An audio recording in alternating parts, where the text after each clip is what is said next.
Welcome back, everybody. Today, I'm going to teach you how to forecast in Salesforce. Forecasting is essential for tracking your sales performance and predicting future revenue. So let's walk through exactly how to set it up and use it effectively. First, navigate to the Forecasts tab in your navigation bar. This is your central hub for all forecasting activities in Salesforce. Once you click on it, you'll be taken to the main forecasting interface where you can view and manage your sales predictions. Next, you'll want to specify which time period you're analyzing. Click the Showing drop-down menu at the top of the page. From here, select the desired time period you want to forecast for. For example, you might choose December FY 2025 or whichever fiscal period is relevant to your current planning needs. This allows you to focus your forecast on specific months or quarters.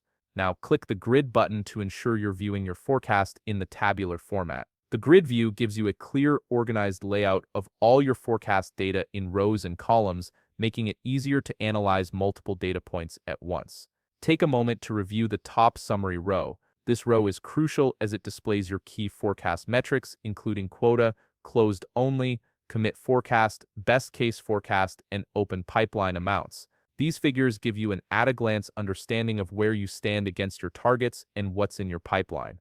If you want to understand how any of these summary amounts are calculated, simply hover your cursor over any summary value. Salesforce will display a breakdown showing you exactly how that particular amount was derived, which helps you verify the accuracy of your data and understand the contributing factors. Scroll down to see the opportunity list below the summary row.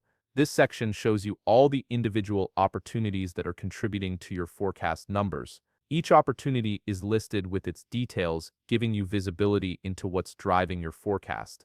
To organize this data in a way that makes sense for your analysis, click on any column headers such as close date or amount. This will sort your opportunity list by that particular field, helping you prioritize your focus or identify patterns in your pipeline. Finally, if you prefer a visual representation of your forecast data, click the Chart button on the top right. This switches your view from the tabular grid to chart format, allowing you to see trends and patterns more clearly through visual data representation, and that's how you forecast in Salesforce. You now have the tools to track your sales pipeline, analyze your performance against quota, and make informed predictions about future revenue. If you found this video helpful, please leave a like, subscribe, and see you in the next video.